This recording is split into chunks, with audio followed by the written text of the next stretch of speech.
మీరు దీపాలు వెలిగిస్తున్నారు గాని అవన్నీ వెలిగాక నా మనవరాలి ముందు చిన్నబోతాయి. అవును అత్తయ్య గారు, ప్రేమ నిండిన మీ కళ్ళతో చూస్తే అలాగే అనిపిస్తుంది. ఒక్కసారి మా కళ్ళతో కూడా చూడండి. అలాగే చూస్తాను. ముందు ఆ కళ్ళు పికిల ఇవ్వు. ఆ?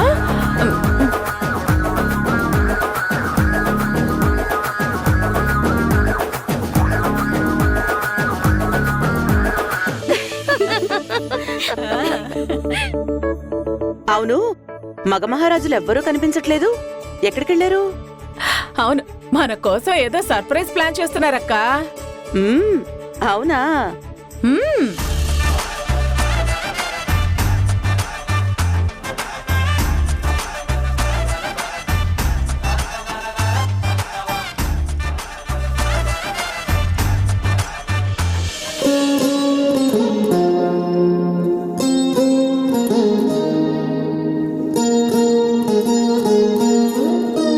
ఏంటి రాధా అలా చూస్తున్నావు?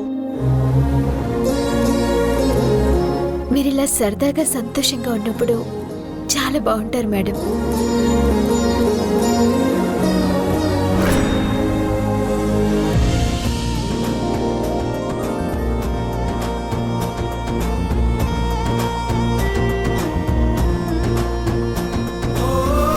మనోహర్, మీ ఆవిడ కోసం ఏం వండుతున్నావు? సార్, రాధకి రవ్వ కేసరి కలాకండ్ అంటే చాలా ఇష్టం సార్, అందుకే వచ్చేస్తున్నాను. మరి మీరేం చేస్తున్నారు సార్? మా దేవకికి గులాబ్ జాములు అంటే చాలా ఇష్టం. అందుకే వాటిని చేయడానికి నానా తంటాలు పడుతున్నాను. చూద్దాం ఎలా వస్తుందో. డాడీ, మరి మమ్మీకి ఏమంటే ఇష్టం? మీ మమ్మీకి అన్నీ ఇష్టమే. అది స్వీట్ అయితే చాలు. ఈ స్వీటే కావాలని పెద్దగా పట్టింపు ఏమీ లేదు. అందుకే మనోహర్ చేసిన కలాకండు, మీ పెదనాన్న చేసిన గులాబ్ జామ్ రెండు నేనే చేశాను చెప్తా. సార్, ఇది మరి నాన్న, నువ్వు సూపర్ నాన్న. కష్టపడకుండానే క్రెడిట్ కొట్టేయాలని చూస్తున్నారు. ఓ, అసలు దేవకి ఇంట్లో ఏం జరుగుతుంది? ఆ రౌడీ వెధవ నెయ్యిలో కెమికల్ కలిపానని చెప్పాడు, కానీ అక్కడి నుంచి ఎలాంటి ఇన్ఫర్మేషన్ లేదు. పోనీ సత్యకి కాల్ చేసి అడుగుదామంటే సెంటిమెంటల్గా తనతో డిస్కస్ చేసిన ఏ ప్లాను వర్కౌట్ అవడం లేదు. అందుకే ఈసారి సత్య కూడా ఏం చెప్పలేదు. ఇప్పుడు దానికి ఫోన్ చేస్తే జరిగింది మొత్తం చెప్పాలి. చెప్తే ఆ తింగరదేం చేస్తుందో ఏంటో, కానీ అక్కడ ఏం జరుగుతుందో తెలుసుకోవాలి. ఎలా?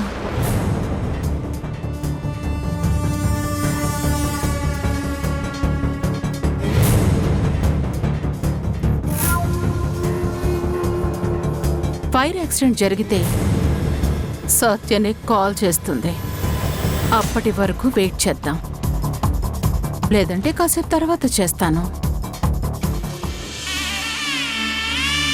మేడం, నేను లోపలికి వెళ్ళి పని చూస్తాను. అలాగే అమ్మా, అవొకసారి ఇటు. ఇదిగో అక్క.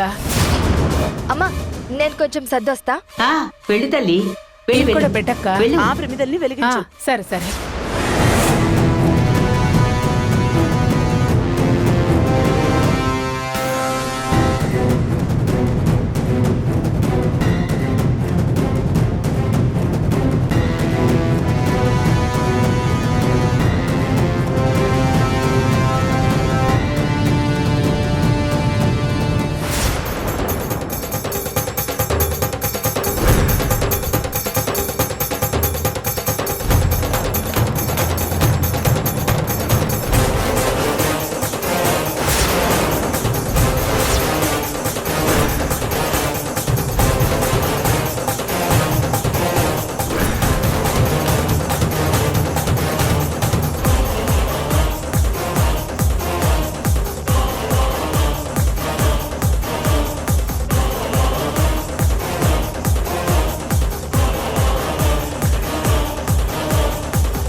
రాధా,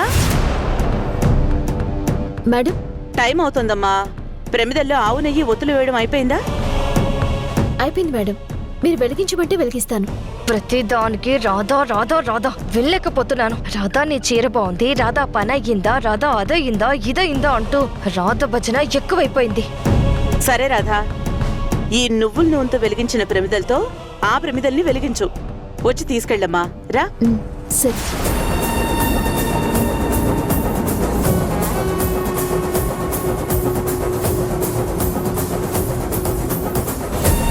వెళ్ళు వెళ్ళు. అన్ని పనులు కరెక్ట్గా చేస్తావని నీకు పెద్ద పేరుంది కదా, దాన్ని ఎలా చెడగొడతానో చూడు.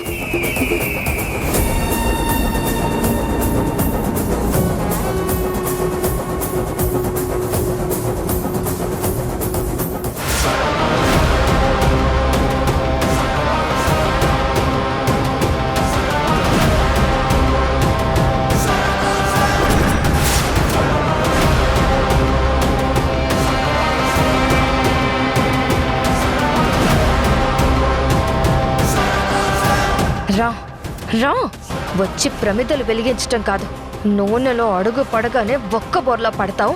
అందరి ముందు పరువు పోతుంది. నువ్వు నాకన్నా అందంగా ఉంటావా? నీ అందాన్ని ఎలా అందవిహీనంగా మారుస్తానో చూడు.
ఏమైంది? పదండి పదండి చూద్దాం. అయ్యో ఏంటిది?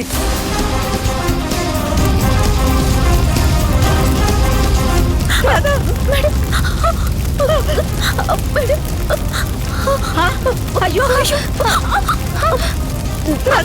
నీకేం కాలేదు కదా, నువ్వేం భయపడకమ్మా. నీకేం కాదమ్మా. అమ్మా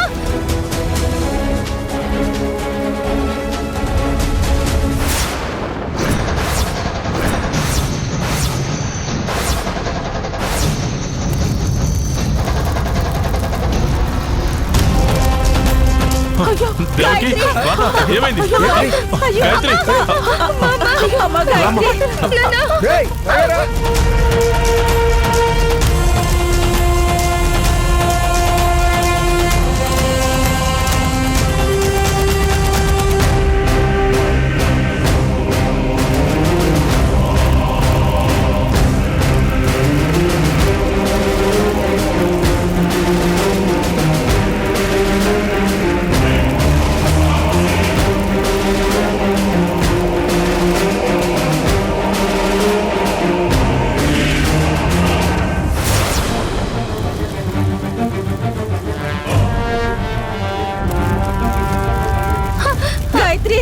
ఏం కాలేదు కదా, భయపడకమ్మా, ఏం కాదు.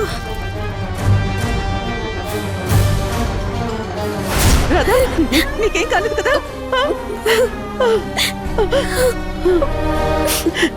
పదమ్మా పదమ్మా, పద పద గాయత్రి.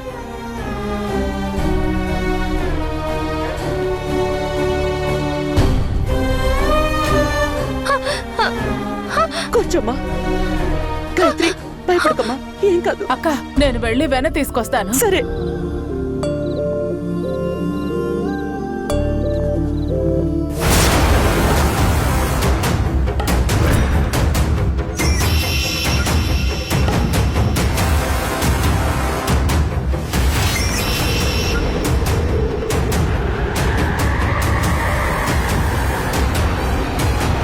చేయి పట్టక్క.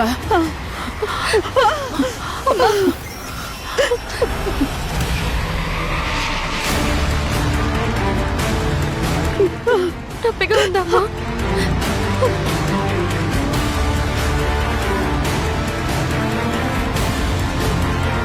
వాసు, ఇంట్లో జరుగుతున్న విషయాల మీద నీ అభిప్రాయం ఏమిటి? దేని గురించమ్మా? అదేరా, ఇంటి మనుషులు ఏమైపోయినా పర్వాలేదు, చివరికి చచ్చిపోయినా పర్వాలేదు, పరాయి వాళ్ళు మాత్రం బావుండాలనే మీ ఆలోచన గురించి అడుగుతున్నాను.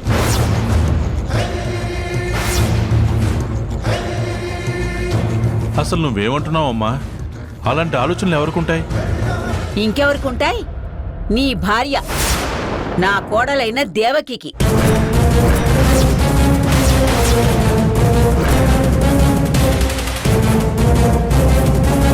అత్తయ్య, మీరేమంటున్నారో నాకు అర్థం కావట్లేదు.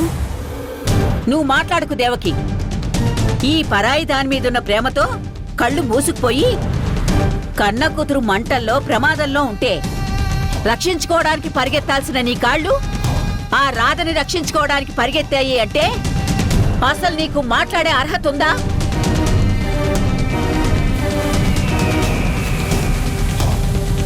ఆ క్షణంలో మన గాయత్రి ప్రమాదం కంటే రాధే ఎక్కువ ప్రమాదంలో ఉన్నట్టు అనిపించింది అత్తయ్య. ఇక్కడ సమస్య ప్రమాదం చిన్నదా పెద్దదా అనేది కాదు, గాయత్రి కంటే రాధ నీకు ఎందుకు ఎక్కువ అవుతుందా అని. అమ్మా, ఇప్పుడు ఎవరికి ఏమీ కాలేదు కదా, గాయత్రి కూడా బానే ఉంది కదా. ఎవరికి ఏమైతే నాకేంట్రా? నా మనవరాలికి ఏమీ కాకూడదు. 20 సంవత్సరాలు ఎక్కడుందో ఎలా ఉందో ఏమి తిందో తెలియకుండా పెరిగిన పిల్లరా. మన అజాగ్రత్త వల్ల, దేవుడి కనికరం లేకపోవడం వల్ల 20 సంవత్సరాలు మానసిక క్షోభ అనుభవించాం. అలాంటిది మన అదృష్టం తిరిగి ఇంటికొస్తే మనం ఎంత బాగా చూసుకోవాలి, ఎంత జాగ్రత్తగా కాపాడుకోవాలి. అలాంటిది ఈ రోజు ఆ రాధ కోసం నా మనవరాలు మంటల్లో ఉంటే వెళ్లి రాధని కాపాడడానికి ప్రయత్నం చేసింది. అవును, అత్తయ్య గారు అంటున్నట్టు నేను మొదట వెళ్లి కాపాడాల్సింది కళ్ళ ముందున్న గాయత్రిని కదా. నేను రాధ వైపు ఎందుకెళ్లాను? నా కూతురు మంటల్లో ఉంటే నా మనసెందుకు రాధని కాపాడమని హెచ్చరించింది.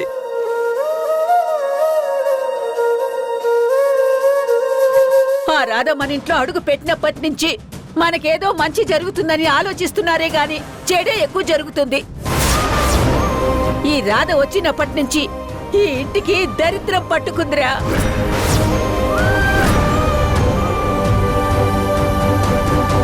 ఆ మంటల్లో ఒక్క క్షణం ప్రాణం పోయినంత పని అయ్యింది, కానీ దాని రిజల్ట్ ఇంత వైల్డ్గా ఉంటుంది అనుకోలేదు. సూపర్. అదేంటి బామ్మగారు అలా అంటారు? మా వల్ల చెడు జరగడం ఏంటి? ఏం జరగాలి, ఇంకా ఏం జరగాలి అంటున్నా. నీ దృష్టిలో చెడు జరగడం అంటే ఏంటో నాకు తెలియదు, కానీ గాయత్రి ద్వారా జరగాల్సిన పనులన్నిట్లో ఈ రాధ జోక్యం చేసుకోవడం, దానికి తగుదునమ్మా అంటూ ఈ దేవకి వత్తాసు పలకడం, నా దృష్టిలో అది తప్పే. నా మనవరాలు గాయత్రి తిరిగొచ్చిందన్న ఆనందంలో దేవి నవరాత్రులు గాయత్రితో జరిపించాలని చూస్తే నా మనవరాలు చేయాల్సిన పనులన్నీ మాయ చేసి ఈ రాధ చేసింది. దానివల్ల ఆ అమ్మవారి ఆత్మశక్తిని కోల్పోయి ప్రాణాలకి తెగించి మరి గాయత్రి ఆ అమ్మవారి శక్తిని తిరిగి తీసుకొచ్చింది. అమ్మా, పీఠాధిపతులు చెప్పారు కదమ్మా. ఈ సమర్థింపులే వద్దనేది. పీఠాధిపతులు చెప్పారో ఈ రాధే వాళ్ళతో చెప్పించిందో ఎవరికి తెలుసు?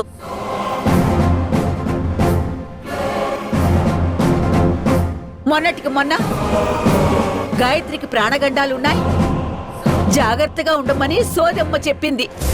గండాలు దాటడానికి చేయించిన పూజలు కూడా ఈ రాధే తన చేతుల మీదుగా జరిపించుకుంది. అసలు నాకు ఒక విషయం అర్థం కావట్లేదు. ఈ ఇంటికి వారసురాలు మన గాయత్రా, ఈ రాధా?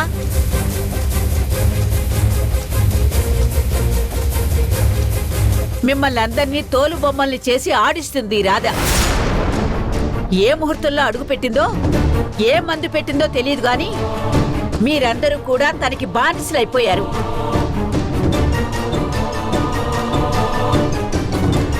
నాకొక విషయం మాత్రం స్పష్టంగా అర్థమైంది.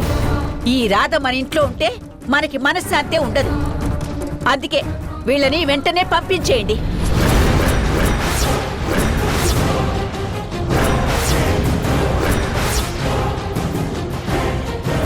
సూపర్ నానమ్మ, నువ్వు ఎంత తీయని మాట చెప్పావు నానమ్మ. ఈ మాట కోసమే ఎన్నో రోజుల నుండి వెయిట్ చేస్తున్నాను. ఈ శుభ సందర్భం ఇన్ని రోజులకు వచ్చిందన్నమాట. అసలు ఆ ఇంట్లో ఎవరు పోయారు, ఎవరున్నారు? అసలు ఫైర్ యాక్సిడెంట్ జరిగిందా? ఒకవేళ జరిగితే సత్య ఫోన్ చేయలేదేంటి? అయ్యో భ్రమరంబ గారు, ఇక్కడ డ్రామా రసవత్తరంగా సాగుతుంది. నేనే చేస్తాను. అత్తయ్య గారు, రాధా వాళ్ళని ఇంట్లోంచి పంపించేయడం ఏంటి? ఏ పంపించలేరా? మీ మనసు ఒప్పుకోవడం లేదా? ఇంత జరిగినా ఇంకా రాధ మీద ప్రేమ చచ్చిపోలేదా?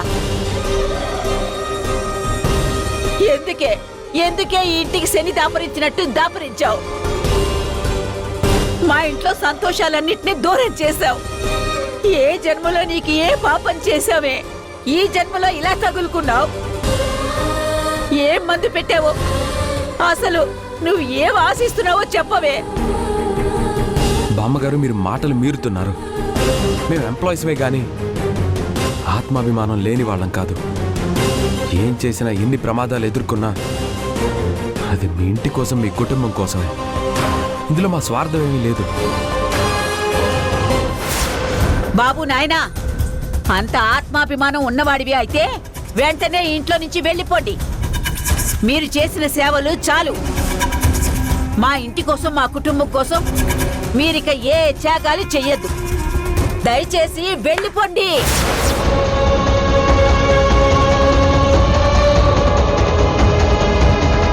మీకు ఏమాత్రం అభిమానం ఉన్నా వెంటనే వెళ్ళిపోండి.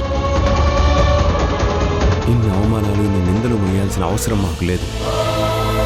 మంచి చేయాలనుకున్నామే కానీ చెడు చేయాలన్న ఆలోచన మాకు లేదు.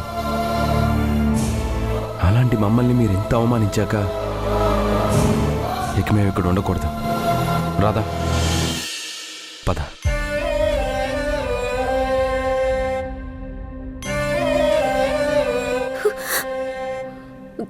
పద రాధా, చెప్పేది నీకే.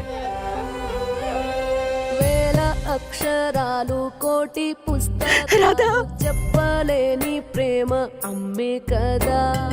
అంతం లేని సొంతం, పంతం లేని బంధం, స్వార్థం లేని రూపం అమ్మే కదా. ఎంత నిండుగా నీడనిచ్చిన ఎండ తప్పని చెట్టే అమ్మ. కంటి నిండుగా నీరే పొంగిన రెప్పముయని చూపే అమ్మ తానో స్వర్గం. మొత్తానికి రాధ ఇంటి నుండి వెళ్ళిపోతుంది. ఈ విషయం భ్రమరాంబకి చెప్తే హ్యాపీగా ఫీల్ అవుతుంది.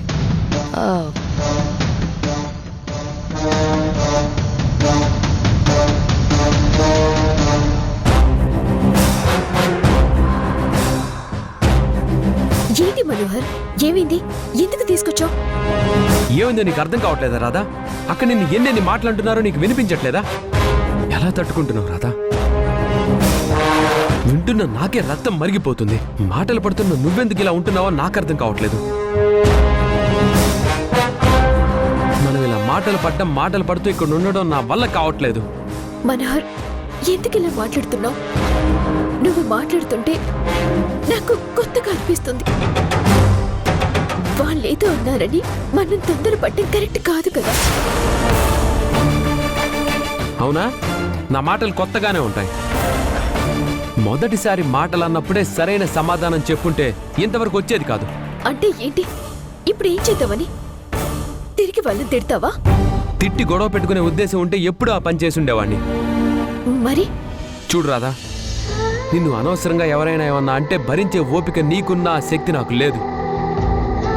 అరే, ఏ తప్పు చేయకపోయినా పడుతున్నాం కదా అని ఏమైనా అంటావంటే నేను తట్టుకోలేను. అందుకే నేను ఒక నిర్ణయానికి వచ్చాను. ఏంటది? మనం ఇంటి నుండి, ఈ ఇంట్లో ఉన్న మనుషుల నుండి దూరంగా వెళ్ళిపోవాలి.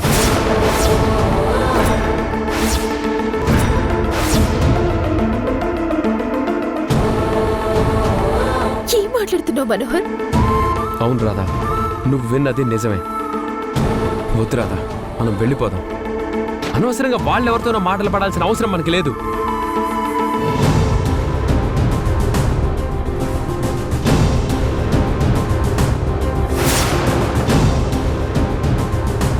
నాకు తెలిసి ఆ రాధా మనోహర్లు బయటకు వెళ్ళడం ఖాయం. వెళ్తున్నాం సార్, వెళ్తున్నాం మేడం.